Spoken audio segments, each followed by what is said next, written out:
आज की ये कहानी 3 बहनों की है जो अपनी इच्छा पूरी करने के लिए उन्हीं के यहाँ काम करने वाली नौकर का फायदा उठाती है। लेकिन मजा तो तब आता है जब उन्हें पता चलता है कि वो नौकर दरअसल एक बहरूपिया है। अब आगे उनके साथ क्या होगा ये जानने के लिए वीडियो को पूरा देखिए। बस वीडियो को शुरू करने से पहले एक छोटी सी रिक्वेस्ट, जो ये इस वीडियो को लाइक और चैनल को सब्सक्राइब करने की।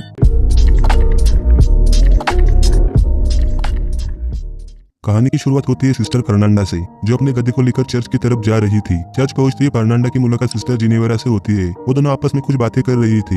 तभी वहाँ पर काम करने वाला नौकर लुर्को आता है। उन्हें गुड मॉर्निंग बोलता है, लेकिन दोनों को लगता है कि लुर्को उन पर लाइन मार रहा है, इसलिए वो लुर्को को गाली देकर वहाँ से भगाती है। आगे हम फादर थॉमस को देखते हैं जो सभी को प्रे करवा रहे थे। वही दूसरी तरफ अलेक्जेंड्रा अपने काम से काफी बोर हो रही थी और वो ये चर्च छोड़ना चाहती थी। साथ ही उसे किसी आदमी से शादी करनी थी और अपना जीवन उसी के साथ बिताना था। अगले दिन अलेक्जेंड्रा के पिता उससे मिलने आते हैं। अलेक्जेंड्रा के पिता उससे बोलते हैं कि तुम्हारी शादी के लिए लड़का नहीं मिल रहा है और जो लड़का मिल रहा है उसके घर वाले कई सारा दहेज मांग रहे हैं। अलेक्जेंड्रा बोलती है कि अगर आप इस चर्च को डोनेशन देना बंद कर दोगे तो पैसों का इंतजाम हो सकता है। लेकिन अलेक्जेंड्रा के पिता ऐसा नहीं करते, क्योंकि ऐसा करने से उनके परिवार की इज्जत कम हो जाएगी। आगे तीनों सिस्टर्स कहीं जा रही थी, तब लुर्को टर्की नजरों से उन्हें देख रहा था। ये सब उन्हें अच्छा नहीं लगता और वो तीनों उसे गालियां देकर खूब मारती है और वहाँ से चली जाती है। फादर थॉमस जब बाहर जा रहे थे तब लुर्को उनसे मिलकर बोलता है कि उन तीनों नन्स ने मुझे खूब मारा है और मैं ये नौकरी छोड़कर जा रहा हूँ। फादर थॉमस लुर्को को समझाने की काफी कोशिश करते हैं, लेकिन लुर्को तीनों से काफी डरा हुआ था, इसलिए वो फादर की बात नहीं सुनता और चर्च छोड़कर चला जाता है। दूसरी तरफ किले में हम ब्रूनो को देखते हैं, जो कि एक राजा था और वो अपनी बीवी फ्रांसिस्का के साथ खाना खा रहा था। खाना खाते वक्त ब्रूनो फ्रांसिस्का को अपने दुश्मनों के बारे में बता रहा था, लेकिन फ्रांसिस्का का पूरा ध्यान उनके नौकर पर था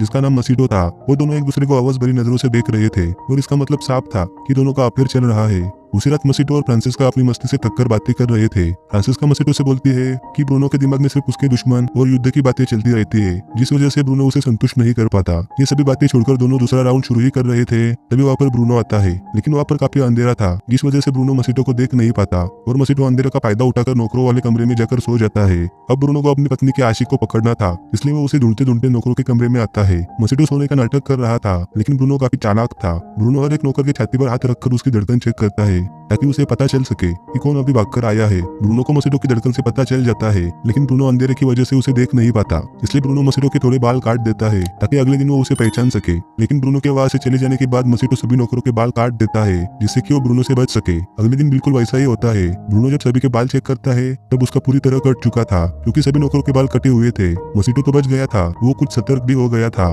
लेकिन फ्रांसिस्का पर उसका कुछ भी असर नहीं पड़ा था। फ्रांसिस्का अभी भी आवाज भरी निगाह से मसीडो को देख रही थी और मसीडो उसे इग्नोर कर रहा था। कुछ देर बाद जब मसीडो अपना काम कर रहा था तो फ्रांसिस्का उसे पकड़ती है। फ्रांसिस्का मसीडो के साथ मस्ती करने के लिए तड़प रही थी और वो खुले मैदान में ही शुरू हो जाती है। ये सब ब्रूनो किले के ऊपर से देख रहा था और अपने सिपाहियों से दोनों को पकड़ने बोलता है। मौका देकर मसीडो वहाँ से भाग जाता है और सिपाही उसका पीछा करते हैं। सिपाहियों से बचकर मसीडो जंगल पहुंचता है। जंगल में मसीडो फादर थॉमस को देखता है और फादर थॉमस की गाड़ी वहाँ पर पलटी हुई थी और सभी सामान पानी में बह रहा था। मसीडो जाकर उनकी मदद करता है। फादर मसीडो का शुक्रिया अदा करते हैं और उसे अपने साथ चर्च चलने को बोलते हैं। मसीडो के पास रहने के लिए कोई जगह नहीं थी, इसलिए मसीडो चर्च चलने के लिए मान जाता है। फादर मसीडो को खाने को देते हैं, साथ ही उसे चर्च में काम करने का ऑफर भी देते हैं। फादर बोलते हैं कि तुम्हें इसके लिए गूंगा बनने की एक्टिंग करनी होगी ताकि तीनों सिस्टर्स तुम्हें परेशान ना करे। अब मसीडो को ब्रूनो से बचने के लिए एक जगह मिल गई थी, इसलिए मसीडो चर्च में काम करने के लिए राजी हो जाता है। अगले दिन फादर मसीडो को लेकर सिस्टर मारिया के पास आते हैं। मारिया तो पहले मसीडो को काम पर रखने से मना करती है, लेकिन जैसे ही उसे पता चलता है कि मसीडो गूंगा बहरा है तो वो उसे काम पर रखने के लिए मान जाती है। मसीडो जब अपना काम कर रहा था तब सिस्टर फर्नांडा उस पर हमला करती है और उससे पूछती है कि तुम कौन हो और यहाँ पर क्या कर रहे हो। उसी पर मारिया वहाँ आकर उन्हें बताती है कि ये हमारा नया नौकर है और ये गूंगा बहरा है। आगे अलेक्जेंड्रा अपना काम कर रही थी, तभी उसके हाथों से एक फ्रेम टूट जाती है और उसे ठीक कराने अलेक्जेंड्रा मसीडो के पास जाती है। मसीडो फ्रेम को ठीक करता है। अलेक्जेंड्रा को मसीडो के कमरे में जाते हुए जिनेवेरा और फर्नांडा ने देख लिया था और अलेक्जेंड्रा मुस्कुराते हुए कमरे से बाहर आती है, यानी कि मसीडो और अलेक्जेंड्रा का कार्यक्रम हो चुका था। अगले दिन मसीडो जब गड्ढा खोद रहा था तब अलेक्जेंड्रा वहाँ आकर उसकी मदद करती है और मदद करते करते दोनों काफी करीब आ गए थे। मौका मिलते ही अलेक्जेंड्रा मसीडो का फायदा उठाती है। वो दोनों खोदे हुए गड्ढे का पूरा फायदा उठाते हैं। उसी बीच चर्च की बेल बज जाती है और अलेक्जेंड्रा को काम अधूरा छोड़कर जाना पड़ता है। कुछ देर बाद फर्नांडा अपने दोस्त मार्टा के साथ जंगल में बेलाडोना बना रही थी और जिनेवेरा छिपकर उन्हें देख रही थी। उनका मानना था कि बेलाडोना से किसी भी मर्द को आकर्षित किया जा सकता है। मार्टा बेलाडोना की कुछ बूंदे फर्नांडा की आंखों में डालती है और उसकी उंगली काटकर खून पीती है। वो दोनों मसीडो के पास जाती है ताकि वो पता कर सके कि बेलाडोना असल में काम करती है या नहीं। मसीडो दोनों से अट्रैक्ट हो जाता है और तीनों मिलकर जमकर मस्ती करते हैं। ये सब जिनेवेरा बाहर से देख रही थी। उसी दिन मसीडो जब अलेक्जेंड्रा के कमरे कमरे की सफाई कर रहा था, तब एलेजेंड्रा वहां आकर मसीटो के साथ अपना अधूरा काम पूरा करने लगती है। तभी वहां पर अचानक से दूसरी नन आती है और उसे देखकर मसीटो गड़बड़ी में कुछ बोल देता है। इससे एलेजेंड्रा को पता चल गया था कि मसीटो गूंगा बहिरा नहीं है, वो बस नाटक कर रहा है। मसीटो टेबल के नीचे छिपा हुआ था। मारिया भी वहाँ एलेजेंड्रा से मिलने आती है और एलेजेंड्रा उन्हें भी मसीटो के बारे में कुछ नहीं बताती। मारिया के वहाँ जाते ही मसीटो खिड़की से कूदकर भाग जाता है।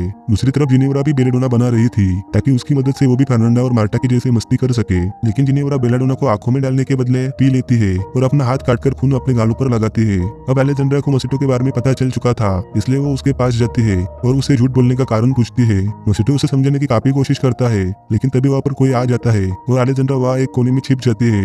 दरअसल वो जिनेवरा थी और वो आते ही मसीटो पर कूद पड़ी थी, लेकिन उसे भी वहाँ किसी के आने की आवाज आती है और वो वही छिपती है जहाँ एलेजेंड्रा छिपी थी। वो दोनों एक दूसरे को देखकर काफी हैरान थी। तभी वहाँ पर फर्नांडा आती है और मसीटो के हाथ बांधकर वहाँ से ले जाती है। जिनेवरा और एलेजेंड्रा उनका पीछा करती है। अब रात हो गई थी और मसीटो को जंगल में लाया गया था, जहाँ पर फर्नांडा और मार्टा के साथ कई सारी औरतें थी। वो सभी मसीटो की बलि देकर कुछ हासिल करना चाहती थी, यानी कि फर्नांडा की दोस्त मार्टा काला जादू करती थी और फर्नांडा भी इन सब में उसके साथ थी। एलेजेंड्रा और जिनेवरा वहाँ जाकर सभी को भगाती है, साथ ही फर्नांडा को भी समझाती है कि इन सब से कुछ हासिल नहीं होने वाला, मार्टा बस तुम्हारा फायदा उठा रही है। ये सब सुनकर मसीटो भी अपने बारे में सब कुछ उन्हें बता देता है। उनके चर्च पहुंचने पर जिनेवरा बेलेडोना के नशे में थी और वो सभी को चिल्ला चिल्ला कर बताती है कि फर्नांडा एक चुड़ैल है और वो जंगल में काला जादू करती है। ये सब कुछ वो मारिया को बताने जाते हैं, लेकिन मारिया के साथ उसके कमरे में फादर थॉमस थे, यानी कि उन दोनों का अफेयर था। इस वजह से अगले दिन फादर थॉमस को चर्च से निकाल देते हैं। साथ ही मसीटो को भी ब्रूनो के हवाले कर दिया जाता है। आगे तीनों सिस्टर्स एक दूसरे से माफी मांगते हैं और मसीटो के बारे में अपनी अपनी फीलिंग्स बताती है। वो तीनों मसीटो को काफी पसंद करने लगी थी और उन्हें मसीटो की काफी फिक्र हो रही थी। दूसरी तरफ ब्रूनो मसीटो से मिलने आता है और उसे बोलता है कि तुमने जो किया उसकी तुम्हें कड़ी से कड़ी सजा मिलेगी और तुम मौत के लिए मुझसे भीख मांगोगे। उसी रात कैद खाने में एक कछुआ आता है जिसकी पीठ पर एक जल रही मोमबत्ती थी। सिपाही कछुए को देखकर उसका पीछा करते हैं। असल में ये सब उन तीनों सिस्टर्स का प्लान था, जिससे कि वो सिपाहियों का ध्यान भटका सके। वो मसीटो को छुड़ाकर उसकी जगह एक पुतला रखती है, जिससे सिपाहियों को लगता है कि मसीटो अभी भी जेल में है। तीनों सिस्टर्स मसीटो को बुर्का पहनाकर वहां से भगाकर ले जाती है। दूसरी तरफ फादर थॉमस और मारिया एक दूसरे से मिलते हैं। वो दोनों एक दूसरे से प्यार करते थे, इसलिए वो चर्च छोड़कर एक साथ अपनी जिंदगी बिताने का फैसला करते हैं। मारिया और थॉमस तो अपने फैसले से काफी खुश थे और मसीटो की तो निकल पड़ी थी। ये थी 2017 में रिलीज हुई द लिटिल आवर्स इस मूवी की कहानी। अगर आपको ये वीडियो देखकर मजा आया तो वीडियो को लाइक जरूर कीजिएगा और ये जो मजा है वो ऐसे ही जारी रखने के लिए चैनल को सब्सक्राइब कीजिएगा। मिलते हैं अगली नई वीडियो में। Thanks for watching.